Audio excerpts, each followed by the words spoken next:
नमस्कार दोस्तों, ढोल में पोल चैनल में आप सब मित्रों का हार्दिक स्वागत करता हूं। दोस्तों, आज मुझे यह बताते हुए अपार हर्ष हो रहा है दोस्तों कि आज मैं आपके साथ जुड़े हुए यूट्यूब पर 1 वर्ष पूरा कर चुका हूं। यानी कि आप सब लोगों के सहयोग से और साथ से अपना ढोल में पोल चैनल आज अपनी पहली वर्षगांठ पूरी कर चुका है दोस्तों। 1 साल का समय बीत चुका है दोस्तों। इस दौरान आपकी संख्या भी 35,000 के ऊपर पहुंच चुकी है। तो इसका खुशी का विषय यही है दोस्तों कि ढोल में पोल परिवार 35,000 के संख्या को पार कर चुका है दोस्तों। और आगे भी आप सब लोगों को हृदय से बधाई देते हुए, सब तरह की शुभकामनाएं देते हुए कि आप हमेशा अपने सपरिवार सकुशल रहें, स्वस्थ रहें, पूर्ण सुखी रहें दोस्तों। क्योंकि आपने ढोल में पोल चैनल परिवार को बढ़ाया है और आप इससे जुड़े हैं, आप इसके सदस्य हैं। इसके साथ ही आप लोगों के साथ ही दोस्तों अपने देश विदेश में बैठे हुए तमाम भाई बहनों जो कि सब्सक्राइबर हैं और नहीं भी हैं, जो देखते हैं और मुझे स्नेह देते हैं दोस्तों, उन सब भाई बहनों का हृदय से आभार व्यक्त करता हूँ। बहुत ही अपने हृदय से मैं तमाम शुभकामनाएं उन्हें प्रेषित करता हूँ दोस्तों। इसके साथ ही हम उम्मीद करते हैं, क्योंकि हमारा जो उद्देश्य है, अपना उद्देश्य देश से अंधविश्वास और पाखंड को भगाकर जात विहीन समाज बनाना, जाति भेद को ख़त्म करना और एक समतामयी समाज बनाना, एक वैज्ञानिक समाज बनाना, ये हमारा लक्ष्य है दोस्तों। इसमें हमारा कोई किसी के प्रति पूर्वाग्रह नहीं है दोस्तों, लेकिन हम चाहते हैं कि हमारा देश भी खुशहाल देश बने, वैज्ञानिक देश बने, अंधविश्वास और पाखंड और तमाम इन कर्म कांडों से बिल्कुल मुक्त हो सके दोस्तों। तो ये सब प्रयास बड़ा कठिन है, ये बड़ी कठिन मार्ग है दोस्तों, लेकिन मैं आप लोगों का विशेष रूप से आभारी हूँ, हृदय से आभारी हूँ दोस्तों कि ऐसे कठिन पंथ को चुनने में आप भी मेरे सहभागी बन रहे हैं दोस्तों। तो आप सबका बारंबार हृदय से आभार व्यक्त करता हूँ दोस्तों। कारवां धीरे धीरे बढ़ेगा और धीरे धीरे लोगों की समझ में बातें आएंगी कि हमारे देश को किस तरह से अंधविश्वास और पाखंड में, जातवाद के भेदभाव और छुआछूत में जकड़ा हुआ है दोस्तों। अज्ञानता और अशिक्षा में जकड़ा हुआ देश है ये। आज भी जबकि वैज्ञानिक युग है, इसमें भी तमाम पाखंड पुराण तमाम पढ़े जा रहे हैं और उनके आधार पर आज भी समाज में अंधविश्वास और पाखंड फैलाया जा रहा है दोस्तों। इसी तरह का एक अंधविश्वास और पाखंड कल से प्रारंभ हो गया है दोस्तों, जिसे कहते हैं श्राद्ध पक्ष, पितृपक्ष। पितरों के नाम पर जो हमारे पूर्वज वर्षों पहले गुजर चुके हैं, हमारे बीच से जा चुके हैं, उनके नाम पर भी एक ऐसा गोरख धंधा चला रखा है कुछ लोगों ने समाज में कि हमको जिमाइए, हमको खिलाइए, हमको दान दीजिए, हम आपके पितरों को पहुंचाएंगे, आपके पितरों तक पहुंचा देंगे, क्योंकि वो नरक में पड़े हुए हैं, उनको प्रेत योनि मिली हुई है, यानी वो प्रेत बने हुए हैं और बड़ा परेशान होते हैं नरक में पड़े हुए। तो वो 15 दिन के लिए यमराज जी की कृपा हो जाती है, 15 दिन के लिए उनके ताले खोल दिए जाते हैं नरक के, और वो 15 दिन के लिए पृथ्वी लोक पर आ जाते हैं आपके बीच। तो दोस्तों, ये कैसी विचित्र बात है कि हमारे पुरखे आते हैं और हमसे ही नहीं मिलते, हमारे हाथ से नहीं खाते पीते, वो इतना नाराज़ रहते हैं। और इन पंडितों से जिनको के श्राद्ध पक्ष में भोजन कराए जाते हैं स्वादिष्ट, और उन्होंने ये बता रखा है कि हम पहुंचाते हैं, तो ये बीच में दलाली कैसी दोस्तों। हमारे पुरखे गए हैं, ठीक है, वो आते हैं 15 दिन के लिए बेल पर, तो हमसे क्यों नहीं मिलते हैं? हमसे मिलें और हमसे खाना मांगें, नहीं मांगें तो हम बना करके खिलाएंगे, वो आए तो सही कम से कम। पंडित जी के पेट में घुस जाते हैं आकर के, और पंडित जी के द्वारा उनको पहुंचाया जाता है। और दोस्तों, ये सुविधा केवल द्विज वर्ग को है, ब्राह्मण वर्ग को है, शूद्र वर्ग को ये सुविधा नहीं है। इसका मतलब शूद्र वर्ग के पुरखे हैं वो नरक में नहीं हैं, वो किसी अच्छे लोक में होंगे, वो नरक में यातना नहीं पाते, उन्हें भोजन की कोई कमी नहीं है वहाँ पर दोस्तों। ये पक्की बात है। हमारे जो शूद्र वर्ण के जितने भी गए हैं, पितर वो तृप्त होकर के गए हैं, वो बिल्कुल भी अच्छे कर्म करके गए हैं, इसलिए उन्हें अच्छे लोक मिले हैं, वो वहाँ ऐश कर रहे हैं दोस्तों। जिनके पूर्वज बुरे कर्म करते थे, नरक में पड़े हुए हैं और वहाँ भूखे मरते हैं, उनको जो है यमराज 15 दिन के लिए खाने पीने के लिए जाइए, तो 15 दिन के लिए उनको मुक्त कर दिया जाता है। यहाँ आकर के वो वही खाना खाते हैं, जो मांस खाते थे वो मांस खाते हैं, जो खीर पूड़ी खाते थे वो खीर पूड़ी खाते हैं। यही अन्न उनको खिलाया जाता है दोस्तों, और ब्राह्मणों के द्वारा खिलाया जाता है। ब्राह्मण जो है ये गोरखधंधा बनाए हुए हैं अपने खाने के लिए। कहीं उनके पितर जो हम उनके आपके और हमारे पितर जो उनके पेट में कैसे घुस जाएंगे दोस्तों, ये समझने की बात है। ज़रा सा बच्चा भी इस बात को समझ सकता है कि जो मर जाता है इंसान, उसकी आत्मा मान लीजिए, आत्मा को मान लें तो आत्मा का भोजन नहीं होता, उसके आहार नाल नहीं होती, उसका मुंह नहीं होता है, तो वो भोजन क्या करेगी जब मर जाता है कोई इंसान। अगर हम उसके सामने कहें कि आप जो भोजन करके मर जाइए, एक बार जो है जा तो रहेंगे, आप मर तो गए ही हैं, भोजन कर जाइए, तो क्या वो भोजन खाता है दोस्तों? भोजन की ज़रूरत सिर्फ शरीर को होती है, बाकायदा इसमें खाने के लिए आहार नाल होती है, पचाने के लिए सब कुछ होता, उदर होता है, मुख होता है। तो दोस्तों एक सिस्टम होता है खाने का, लेकिन ये लोग कहते हैं कि वहाँ जो है पड़े। और फिर एक विचित्र बात यह है कि नरक में पड़े हुए मान लिया दोस्तों, ये मैं जो है साक्ष्य के आधार पर कह रहा हूँ, शास्त्रों में लिखा हुआ है। ये लोग तो कहते ही कहते हैं, मैं तो दिखा के बताता हूँ कि ये लिखा हुआ है। दोस्तों मैं आज एक वीडियो देख रहा था कि उसमें दिखा रहे थे कि वो कल से जो है हमारे वो शुरू हो गए हैं श्राद्ध पक्ष, और ब्राह्मणों को केवल खीर पूड़ी खिलाएं, ब्राह्मणों को मांस और अंडा न खिलाएं, और ब्राह्मणों को जो है लौकी की सब्ज़ी, वो काशी फल की सब्ज़ी और करम कल्ला जो पत्ता गोभी होती है उसकी सब्ज़ी भूल के भी नहीं खिलाएं। पितृ जो है रुष्ट हो जाते हैं, नाराज़ हो जाते हैं, वो फिर उस भोजन को जो है ग्रहण नहीं करते हैं। और प्रथम भोजन चूँकि भोग लगाया जाता है विष्णुओं को और लक्ष्मी को, इसलिए वो नाराज़ हो जाएंगे। भले ही आपके पितर मांस मदरा खाते हों, उनको मांस और अंडा नहीं खिलाना है। पितृपक्ष में ये स्पष्ट जो है शास्त्रों में लिखा हुआ है कि जिस भी पंडित को बुलाएं आप उसको खीर बनवाएं, गाय के दूध में बनवाएं, अच्छे दूध में बनवाएं। दूध न पिएं, इन दिनों में दूध नहीं पीना चाहिए 15 दिन, लेकिन खीर ज़रूर बनानी चाहिए, और खीर जो है स्वादिष्ट बनानी चाहिए। कचौड़ी भी बनानी चाहिए, दाल नहीं खानी चाहिए, मसूर की दाल बिल्कुल नहीं खानी चाहिए, काशी फल की सब्ज़ी और पत्ता गोभी की सब्ज़ी नहीं खानी चाहिए, अन्यथा तो आपके पितर जो है रुष्ट हो जाते हैं। और इस विशेष बात का ध्यान रखते हैं। अच्छा, और फिर उसमें एक सफाई भी देते हैं, वो कहते हैं कि इसके साथ ही कुत्ता गाय और कौआ, इन तीनों को भी खिलाना चाहिए। ये भी पितर बन के आते हैं और पता नहीं वो किस रूप में आपके द्वार पर आ जाते हैं। तो जब भी पितर दिखें, वो गाय दिखे, कोई कुत्ता दिखे, कौआ दिखे, उनको भी इस दिन अवश्य जमाएं। ये दोस्तों शूद्रों के लिए बना दिया है कि शूद्रों के यहाँ, क्योंकि हम खाते नहीं हैं, तो शूद्र जो है क्या करें, कौओं को खिलाएं और गाय को खिलाएं, कुत्ते को खिलाएं।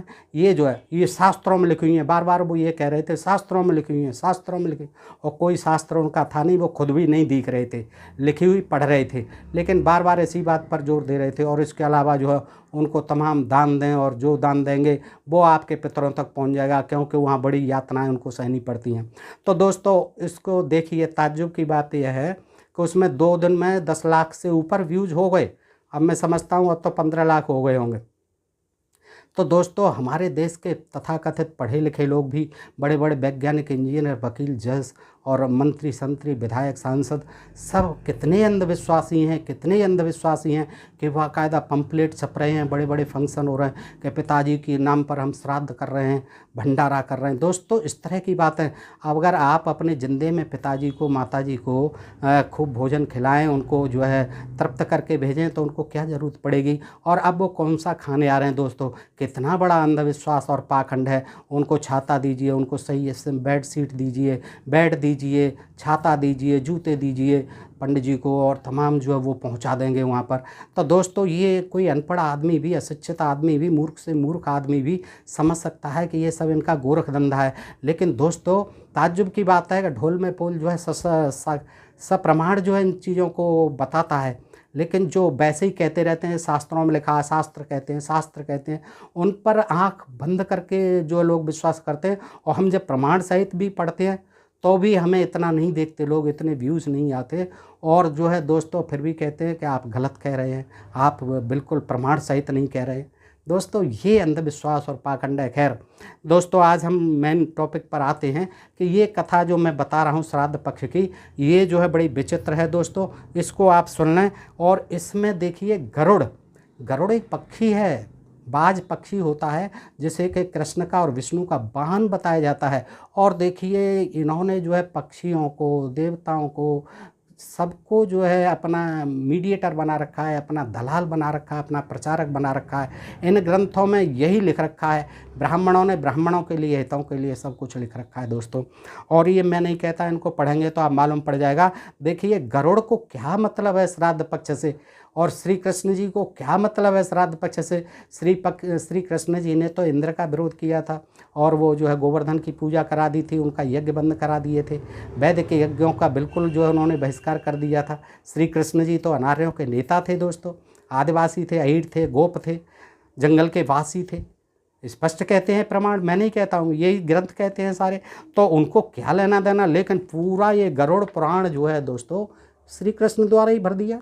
गरुड़ और श्री कृष्ण, गरुड़ और श्री कृष्ण। गरुड़ जी पूछ रहे हैं, श्री कृष्ण जी ज्ञान दे रहे हैं। तो दोस्तों आप भी देख लीजिए, देखिएगा क्या कहते हैं श्राद्ध के बारे में, कि श्राद्ध अन्न का पितरों के पास पहुंचना। पितरों के पास पहुंचता कैसे है।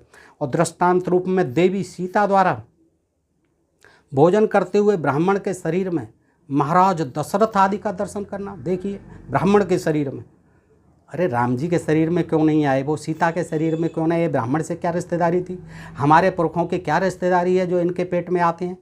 हमारे पेट में आए, हमसे मांगे, हम देंगे खाना। इस तरह से कहते हैं। ये देखिए बड़ा अच्छा व्याख्यान दिया हुआ है इसमें, कि ब्राह्मण के शरीर में महाराज दशरथ आदि का दर्शन करा सीता ने जब भोजन कराया है। और मृत्यु के अनंतर दूसरे शरीर की प्राप्ति, सत्कर्म की महिमा और पिंडदान से शरीर का निर्माण। अब देखिएगा, गरुड़ ने पूछा कि हे स्वामिन, इस श्लोक में मनुष्यों के द्वारा दिए गए हव्य कव्य पदार्थ पितृलोक में कैसे जाते हैं। ठीक बात भी है, गरुड़ की जो शंका है सही है। कोई मनुष्य नहीं पूछ रहा है, गरुड़ पक्षी पूछ रहा है, और वो भी कृष्ण भगवान से।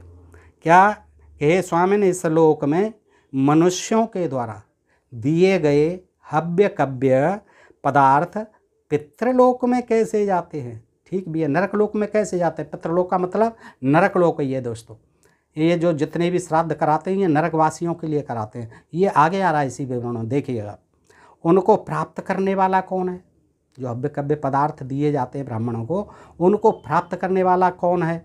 यदि श्राद्ध मरे हुए प्राणियों के लिए भी तृप्ति प्रदान करने वाला है, तो बुझे हुए दीपक का तेल भी उसकी लौ को बढ़ा सकता है। यानी बुझे हुए दीपक का तेल, दीपक बुझ गया, बाती नहीं है उसमें, तो तेल से दिया जलता रहेगा, लौ बढ़ जाएगी। बाती है ही नहीं, बुझ गया, दीपक में आप तेल भर दो उसमें, यानी खाना खिलाओ, वो तो मर गए, तो वहाँ तक पहुँच जाएगा, वो खा लेंगे खाना। मरे हुए पुरुष अपने कर्म के अनुसार गति प्राप्त करते हैं। जैसे स्वर्गलोक में जाना है स्वर्गलोक जाएगा, मृत्यु नरक लोक में जाना है नरक लोक जाएगा बुरे कर्म करने वाला। तो वो ठीक कहते हैं, मरे हुए पुरुष अपने कर्मानुसार गति प्राप्त करते हैं, तो अपने पुत्र के द्वारा दिए गए पुण्य कर्मों के फल वे कैसे प्राप्त कर सकेंगे। अब पुत्र जो है श्राद्ध करके फल कमा रहा है, पुण्य कमा रहा है, दान दक्षिणा दे करके, भोजन खिला करके, तो पिताजी को कैसे फायदा होगा उसका। वो तो अपने कर्मों से नरक भोग रहे हैं, या हम करें, पुत्र करेगा, तो उन्हें कैसे फ़ायदा पहुंचेगा। तो श्री भगवान ने कहा, यानी कृष्ण जी कह रहे हैं इसमें, श्री भगवान ने कहा, कृष्ण जी ने कहा, हे तार्क्ष, प्रत्यक्ष की अपेक्षा श्रुति का प्रमाण बलवान होता है। अब देखिए वो क्या कर रहे हैं, प्रत्यक्ष की अपेक्षा।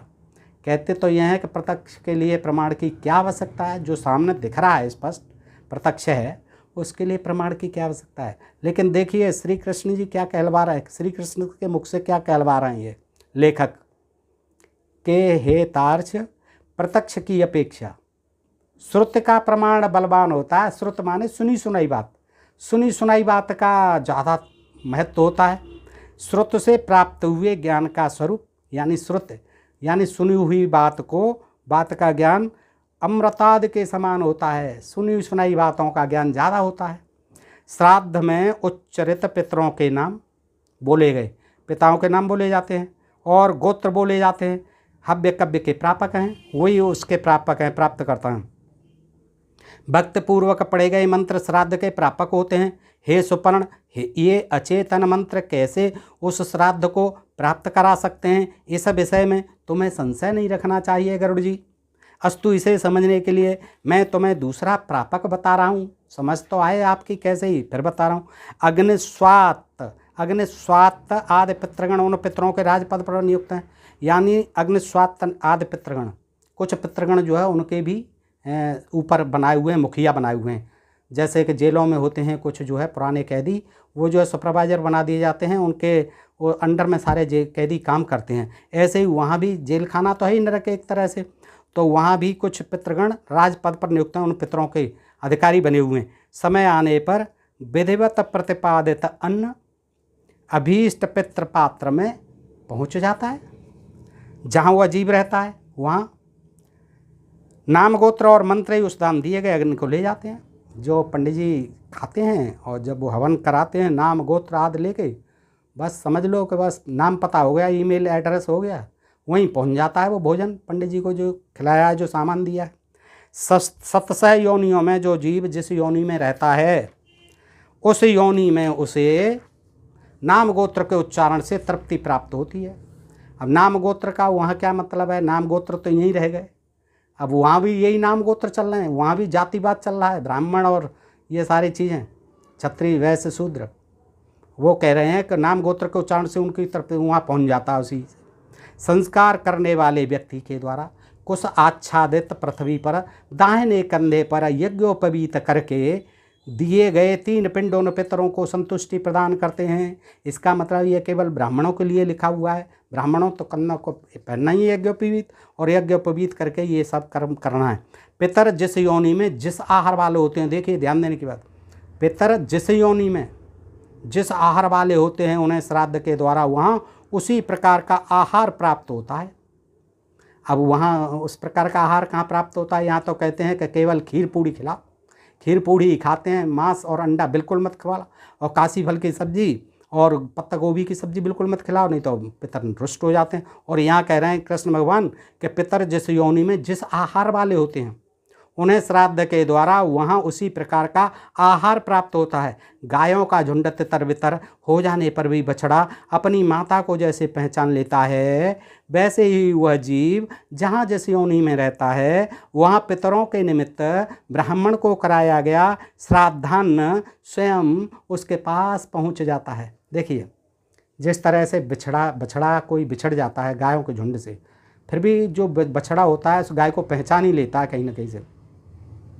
उसी तरह से जो भोजन ब्राह्मण को यहाँ खिलाया जाता है वो पितरों को इसलिए पहुँच जाता है कि पितर उसको पहचान लेते हैं कि ये हमारे बच्चों ने जो है पंडित जी के द्वारा भेजा है, तो पहचान लेते हैं। क्यों नहीं, जैसे बछड़ा पहचान लेता है ऐसे ही वो पितर भी अपने भोजन को पहचान लेते हैं। यद्दहारा भवन्ते पितरो यत्र योनिषुतास तासु तदाहारम श्राद्धान्नो उपतिष्ठति। पितृगण सदैव विश्वदेवों के साथ यानी ब्राह्मणों के साथ श्राद्धान्न ग्रहण करते हैं, अकेले नहीं करते। सबके पुरखे ब्राह्मण क्षत्रिय वैश्यों के पुरखे जो है जो नरक में हैं वो सब ब्राह्मणों के साथ ही भोजन करते हैं। यही विश्वदेव श्राद्ध का अन्न ग्रहण कर पितरों को संतृप्त करते हैं। अब साथ में भी भोजन कर रहे हैं और ये करके उनको तृप्त कर रहे हैं। वो अपना अलग खाते हैं साथ में बैठ करके पितर जो है, लेकिन दूसरी ही पंक्ति में कहते हैं कि ये श्राद्ध का अन्न जो विश्वदेव ग्रहण करते हैं वही पितरों को संतुष्ट करते हैं, संतृप्त करते हैं। वसु रुद्र देवता पितर और श्राद्ध देवता श्राद्धों में संतृप्त होकर श्राद्ध करने वाले के पितरों को प्रसन्न करते हैं। जैसे गर्भिणी स्त्री गर्भावस्था में विशेष भोजन की अभिलाषा के द्वारा स्वयं को और अपने गर्भस्थ जीव को भी आहार पहुंचाकर प्रसन्न करती है, वैसे ही देवता श्राद्ध के द्वारा स्वयं संतुष्ट होते हैं और पितरों को भी संतुष्ट करते हैं। जैसे कोई गर्भवती स्त्री होती है वो भोजन करती है, आहार करती है, आहार नाल के द्वारा जिस तरह से बच्चे में वही भोजन पहुँचता है, उसी का अंश पहुँचता है, उसी का सार पहुँचता है और वो पनपता है गर्भ के अंदर, उसी तरह से ब्राह्मणों के पेट से खाया हुआ अन्न पितरों को पहुँच जाता है। आत्मानां गृहिणीं गर्भमपि प्रीतृणं तुम्बे यथा दोहदेनम तथा देवा श्राद्धे स्वंस प्रीतृण निर्णामः।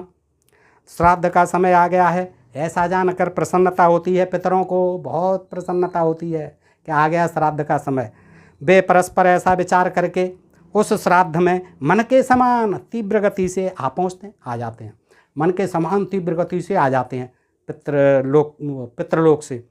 अंतरिक्षगामी यानी अंतरिक्षवासी नहीं, अंतरिक्षगामी, अंतरिक्ष में चलने वाले वे पितृगण उस श्राद्ध में ब्राह्मणों के साथ ही भोजन करते हैं। देखिए, ब्राह्मणों के साथ ही भोजन करते हैं, ध्यान देना दोस्त। आ गए पितृगण अंतरिक्ष में होते हुए और ब्राह्मणों के साथ भोजन करने बैठ गए, खा रहे हैं। वे वायु रूप में वहाँ आते हैं, और ये भी बता रहे हैं वायु रूप में आते हैं, इसलिए दिखाई नहीं देते, और भोजन करके परम गति को प्राप्त हो जाते हैं, भोजन करके चले जाते हैं। पंडित जी भोजन खाते रहते हैं, वो तो दिखते हैं, लेकिन चूंकि वो तो वायु के रूप में आते हैं, आत्मा तो वायु रूप होती है, और तो पता नहीं वो कैसे खा जाती है, बगैर मुंह के, बगैर आहार नल के, तो वो खा करके हवा जो चली जाती है। हे पच्छिन, श्राद्ध के पूर्व जिन ब्राह्मणों को निमंत्रित किया जाता है वे पितृगण उन्हीं के शरीर में। अब देखिए, ये दूसरी बात कह रहे हैं, समझने की बात है। तो अभी अंतरिक्ष में होके आ गए, वायु के रूप में आ गए, पंडित जी के साथ बैठ करके खा गए, चले गए। अब अगली लाइन में क्या कहते हैं, पक्षिन, श्राद्ध के पूर्व जिन ब्राह्मणों को निमंत्रित किया जाता है पितृगण उन्हीं के शरीर में प्रविष्ट होकर। अब देखिए, दो तरह की बात हो गई दोस्तों, ये समझने की बात है। आपने न तो पढ़ा है न सुना है दोस्तों, और किसी ने नहीं पढ़ा और न ये बताते हैं किसी को। आप समझिए कि पहले में तो खा के चले गए, अंतरिक्ष से आए मन के वेग से वायु के रूप में। अब वो कहते हैं आगे कि जिन ब्राह्मणों को निमंत्रित किया जाता है पितृगण उन्हीं के शरीर में प्रविष्ट होकर यानी उनके पेट में घुस जाते हैं, आकर के वहाँ भोजन करते हैं, पेट में बैठ करके उधर में, और उसके बाद वे पुनः वहाँ से अपने लोक में चले जाते हैं। देखिए, दो तरह की बात हो गई, फिर अपने लोक में चले गए। निमंत्रास्तु तो ये विप्रा श्राद्ध पूर्व दिने खग प्रविश्य पितृस्तेषु भुक्ताम यान्ति स्वमालयम।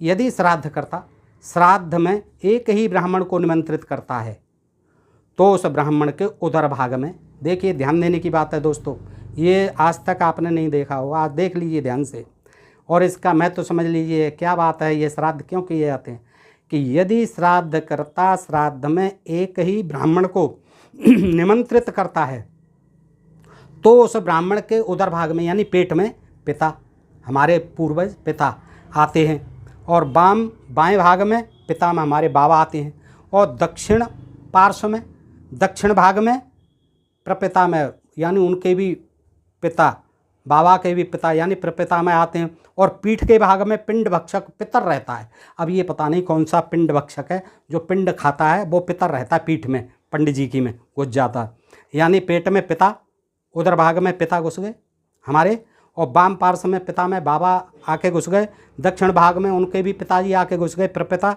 और पीठ भाग में पिंड भक्षक पितर आ गए हमारे। अब जो है पंडित जी की जो है खाना शुरू हो गया। अब देखिए श्राद्ध काल में क्या होता है, ये क्यों आते हैं, श्राद्ध काल में यमराज प्रेत तथा पितरों को, यानी जिनके पिता प्रेत बने हुए हैं अभी तक, यानी भूत प्रेत बने हुए हैं, और पितरों को यमलोक से मृत्यु के लिए मुक्त कर देते हैं, यमलोक से मृत्युलोक के लिए मुक्त कर देते हैं। यमलोक में ताला खुल जाता है 15 दिन के लिए, आदेश हो जाता है यमराज जी का कि खोलो ताला, श्राद्ध पक्ष आ गए, जाने दो इन्हें, खाने पीने दो नीचे जाके। तो हे काश्यप, गरुड़ से ही कहते हैं, नरक भोगने वाले, भूख प्यास से पीड़ित पितृजन अपने पूर्व जन्म के किए गए पाप का पश्चाताप करते हुए अपने पुत्र पौत्रों से मधु मिश्रित पायस की अभिलाषा करते हैं। पायस माने खीर की। क्या उन्हें भोजन नहीं मिलता है वहाँ नरकलोक में, भोजन का क्या काम, और पुरखों ने ऐसे कर्म किए कि उन्हें नरकलोक मिला। नरक भोगने वाले, देखिए नरक में कौन जाएगा, जो बुरे कर्म करता है, अच्छा कर्म करने वाला स्वर्ग में जाता है। इसका मतलब जो श्राद्ध पक्ष में पितरों को भोजन दिया जाता है वो उन पितरों को दिया जाता है, उन पितरों को जो नरक में पड़े हुए हैं अपने बुरे पूर्व जन्मों के बुरे कर्मों के कारण। देखिए स्पष्ट है, मैं नहीं कह रहा, ये समझिए। श्राद्ध काल में यमराज प्रेत योनि में पड़े हुए, यानी अभी तक कोई योनि नहीं मिली है उन्हें, और बार बार ये भी है कि बार बार खिलाते हैं, हर साल खिलाते हैं, लेकिन वो उद्धार ही नहीं हो रहा है, तो फिर फ़ायदा क्या उन्हें खिलाने से, वो भूखे के भूखे ही रहते हैं हर साल। ये तो श्राद्ध पक्ष में पंडित जी को हर साल खिलाते हैं, तो एक साल खिला के फिर तो उन्हें प्रेत मुक्ति मिल जानी चाहिए, प्रेत से नरक से मुक्ति मिल जानी चाहिए, कोई और योनि 84 लाख क्यों नहीं बताते हैं? तो लेकिन फिर फ़ायदा क्या है पंडित जी को खिलाने से? सोचने की बात है दोस्तों कि श्राद्ध काल में यमराज प्रेत तथा पितरों को यमलोक से मृत्युलोक के लिए मुक्त कर देते हैं। ये काश्यप नरक भोगने वाले भूख प्यास से पीड़ित पितृजन अपने पूर्व जन्म के किए गए पाप का पश्चाताप करते हुए कि भाई हमने बहुत बुरे कर्म किए थे, नरक मिला, बहुत पश्चाताप करते हैं और अपने पुत्र पौत्रों से मधु मिश्रित, यानी मधु मिश्रित, खांड मिश्रित, मीठी चीनी मिश्रित पायस की, खीर की अभिलाषा करते हैं, इच्छा करते हैं कि भाई हमें मीठी खीर खिलाओ, पूड़ी भी खिलाओ, कचौड़ी भी खिलाओ, क्योंकि वहाँ हम भूखे प्यासे मर रहे हैं। तो बेचारे आते हैं, एक दिन के लिए चले आते हैं, वो 15 दिन को बेल मिलती है। अतः विधिपूर्वक पायस के द्वारा उन पितृगणों को संतृप्त करना चाहिए। कृष्ण जी कह रहे हैं, ये कोई मामूली आदमी नहीं कह रहा है। अतः विधिपूर्वक कायदे से, विधि विधान के अनुसार पायस खीर के द्वारा उन पितृगणों को संतृप्त करना चाहिए। अब कैसे संतृप्त करना चाहिए वो कहीं हमें तो दिखते नहीं, और हमारे पूर्वज तो नरक में है नहीं, हमारे तो कभी आते नहीं, कहीं मौज कर रहे होंगे। अब जिनके नरक में हैं वो पंडित जी को खिलाएं, लेकिन उनसे पूछ तो लें कि हम हर बार खिलाते हैं फिर भी नरक में ही पड़े रहते हैं हमारे पुरखे, ऐसा अनर्थ क्यों कर रहे हैं? आप उद्धार कराइए उनका। आप तो यहाँ मज़े मार रहे हैं और वो भूखे प्यासे तड़पते रहते हैं। आप एक दिन चकाचक खा जाते हैं, फिर अगले साल फिर आ जाते हैं कि आपके पिताजी नरक में, अभी प्रेत योनि में है। दोस्तों ये मैं नहीं कह रहा, सोचिए, इसकी विवेचना कीजिए। आप पढ़े लिखे हैं, आज वैज्ञानिक युग है, लेकिन आप क्यों इन अंधविश्वासों में फंसे हुए हैं दोस्तों? तो गरुड़ ने फिर संदेह किया, हे स्वामिन, उस लोक से आकर इस पृथ्वी पर श्राद्ध में भोजन करते हुए पितरों को किसी ने देखा भी है? आज तक पंडितों ने देखा है? किसी पंडित जी ने देखा हो तो हमारी बात करा दें, बात करा दें। नहीं दिखते हैं तो चलो उनको तो दिखते हैं, बात करा दें तो थोड़ा हम भी संतुष्ट हो जाएं, उनसे पूछ लें सुख दुख की बात। तो यही गरुड़ ने कहा है कि पृथ्वी पर श्राद्ध में भोजन करते हुए पितरों को किसी ने देखा भी है? तो श्री भगवान ने कहा, कृष्ण जी ने, हे गरुत्तमन, हे गरुत्तमन, सुनो, देवी सीता का उदाहरण है। अब वो उदाहरण सुनाने लग गए कृष्ण जी। क्या कथाएं बनाई हैं, देखिए क्या गड़सप्पा बिढ़ाए हैं जहाँ की तहाँ, लोगों को मूर्ख बनाने के लिए। मूर्ख बनने वाले मूर्ख बनते हैं दोस्तों। अब सीता जी पे आ गए रामचंद्र, कृष्ण जी जो तुरंत त्रेता युग में छलांग लगा गए और सीता जी का ले आए विधान। क्या कि जिस प्रकार सीता ने पुष्कर तीर्थ में अपने ससुराद तीनों पितरों को श्राद्ध में निमंत्रित ब्राह्मण के शरीर में प्रविष्ट होते हुए देखा था। अब नहीं मानने हो तो देखो, अब हम सीता का उदाहरण देते हैं, ऐसे तो मानोगे तुम। और श्री कृष्ण जी से कहलवा रहे हैं। देखिए हम नहीं कह रहे, ब्राह्मण देव हम नहीं कह रहे, हमने नहीं लिखा है, ये पता नहीं किसने लिख दिया। तो देखिए, पितरों को श्राद्ध में निमंत्रित ब्राह्मण के शरीर में प्रविष्ट हुए देखा था, उसको मैं कह रहा हूँ। लोग कैसे देखा था सुन लीजिए अब सीता जी ने। हे गरुड़, पिता की आज्ञा प्राप्त करके जब श्री राम वन चले गए तो उसके बाद सीता के साथ श्री राम ने पुष्कर तीर्थ की यात्रा की। तीर्थ में पहुंचकर उन्होंने श्राद्ध करना प्रारंभ किया। जानकी ने एक पके हुए फल को सिद्ध करके राम के सामने उपस्थित किया। श्राद्ध कर्म में दीक्षित प्रियतम राम की आज्ञा से स्वयं दीक्षित होकर सीता ने उस धर्म का सम्यक पालन किया। उस समय सूर्य आकाश मंडल के मध्य पहुंच गए और कुतूप मुहूर्त, दिन का 8वां मुहूर्त आ गया था। श्री राम ने जिन ऋषियों को निमंत्रित किया था वे सभी वहां पर आ गए थे। आए हुए उन ऋषियों को देखकर विदेराज की पुत्री जानकी राम की आज्ञा से अन्न परोसने के लिए वहां आई, किंतु ब्राह्मणों के बीच जाकर वे तुरंत वहां से दूर चली गई।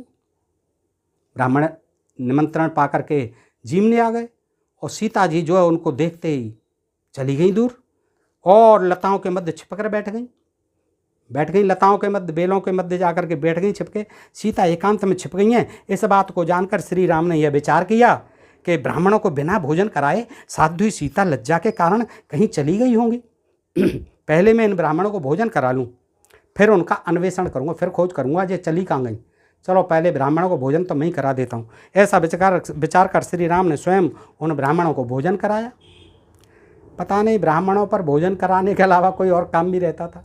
चाहे राम जी हों, चाहे श्री कृष्ण जी हों, सबके द्वारा भोजन ही करते रहते हैं। अब यहाँ भी नहीं छोड़ रहे हैं, पितरों के नाम पर भोजन ही करते रहते हैं। भोजन के बाद उन श्रेष्ठ ब्राह्मणों के चले जाने पर श्री राम ने अपनी प्रीतमा सीता से, ब्राह्मण भोजन जीम के चले गए। अब सीता से कहते हैं राम कि ब्राह्मणों को देखकर तुम लताओं की ओट में क्यों छिप गई थी? हे तनवंगी, तुम इसका समस्त कारण अविलंब मुझे बताओ। बताइए क्या कारण था? श्री राम के ऐसे कहने पर सीता मुँह को नीचे कर सामने खड़ी हो गई और अपने नेत्रों से आंसू बहाती हुई वो राम से बोली, आंसू बहाने लगी और राम से कहने लगी, हे नाथ, मैंने यहाँ जिस प्रकार का आश्चर्य देखा उसे आप सुने। हे राघव, इस श्राद्ध में उपस्थित ब्राह्मण के अग्रभाग में मैंने आपके पिता का दर्शन किया। अब अग्रभाग तो बहुत होता है, अब पता नहीं कौन से भाग में देखा, उदर में कहती, मुख में कहती, छाती में कहती, वक्षस्थल में, अब पता नहीं कौन से। तो इस श्राद्ध में उपस्थित ब्राह्मण के अग्रभाग में मैंने आपके पिता का दर्शन किया, जो सभी आभूषणों से सुशोभित थे, दशरथ जी। उसी प्रकार के अन्य 2 महापुरुष भी उस समय मुझे दिखाई पड़े। आपके पिता को देखकर, अपने आदरणीय ससुर को देखकर नहीं, आपके पिता को देखकर मैं बिना बताए एकांत में चली आई। हे प्रभु, बतकल और मृग चरम धारण किए हुए मैं कैसे राजा दशरथ के सम्मुख जा सकती थी? यानी वो भी बलकल वस्त्र धारण किए हुए थी, मृग चरम धारण की हुई थी सीता जी। तो बताइए मैं इस वेश में जो है दशरथ जी के सामने कैसे जा सकती थी? हे शत्रु पक्ष के वीरों का विनाश करने वाले प्राणनाथ, मैं आपसे यह सत्य ही कह रही हूँ, अपने हाथ से राजा को मैं वह भोजन कैसे दे सकती थी? राजा को, ससुर साहब को नहीं, राजा को वह भोजन कैसे दे सकती थी जिसके दासों के भी दास कभी वैसा भोजन नहीं करते रहे? अब जंगल में तो वैसा ही भोजन था। तो वो कहती हैं कि बताइए, दासों के दास भी ऐसा भोजन नहीं करते थे, वो मैं दशरथ जी को कैसे खिलाती? तृण पात्र में उस अन्न को रखकर मैं कैसे उन्हें लेकर जाती? तृण पात्र यानी घास फूस का पात्र बना रखा होगा, उसमें रख कर के कैसे खिलाती? मैं तो वही हूँ जो पहले सभी प्रकार के आभूषणों से सुशोभित रहती थी और राजा मुझे वैसी स्थिति में देख चुके थे। आज वही मैं कैसे राजा के सामने जा पाती? हे रघुनंदन, उसी से मन में आई हुई लज्जा के कारण मैं वापस हो गई और छिपकर बैठ गई लताओं में। तो श्री भगवान ने कहा, हे गरुड़ा, अपनी पत्नी के ऐसे वचनों को सुनकर श्री राम का मन विस्मित हो गया। यह तो आश्चर्य है। ऐसा कहकर भी अपने स्थान पर चले आए। उन्होंने ये नहीं कहा कि मुझे भी दर्शन कराना था। सीता ने जिस प्रकार अपने पितरों का दर्शन किया था उसी प्रकार तुम्हें मैंने सुना दिया। पितरों का सीता ने कहाँ किया था? दशरथ राम को करना था, राम के पितर थे वो। राम को कहाँ हुए दर्शन? राम को भी होने चाहिए थे ना, सीता को क्यों हो गए? राम ने भोजन खिलाया तो उनको भी दिखने चाहिए थे दशरथ जी। अब मैं संक्षेप में श्राद्ध का, अब देखिए संक्षेप में श्राद्ध का महात्म्य बता रहा हूँ। क्या महात्म्य है इसका? सुनो। पितृगण अमावस्या के दिन वायु रूप में घर के दरवाजे पर उपस्थित रहते हैं।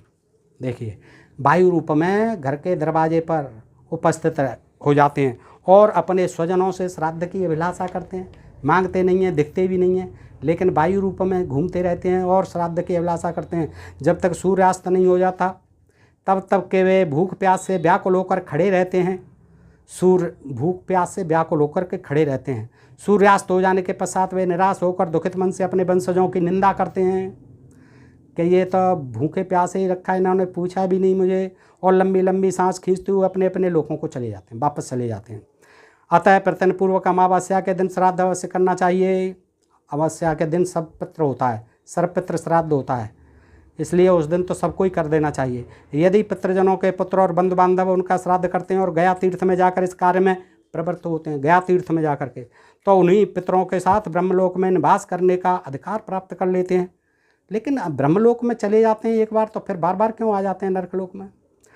उन्हें भूख प्यास कभी नहीं लगती। इसीलिए विद्वान को प्रयत्न पूर्वक यथाविधि शाकपात से भी अपने पितरों के लिए श्राद्ध, शाकपात से करे भले ही, लेकिन श्राद्ध अवश्य करना चाहिए। समयानुसार श्राद्ध करने में कुल में कोई दुखी नहीं रहता। पितरों की पूजा करके मनुष्य आयु, पुत्र, यश, स्वर्ग, कीर्ति, पुष्टि, बल, स्त्री, पशु, सुख और धन धान्य प्राप्त करता है।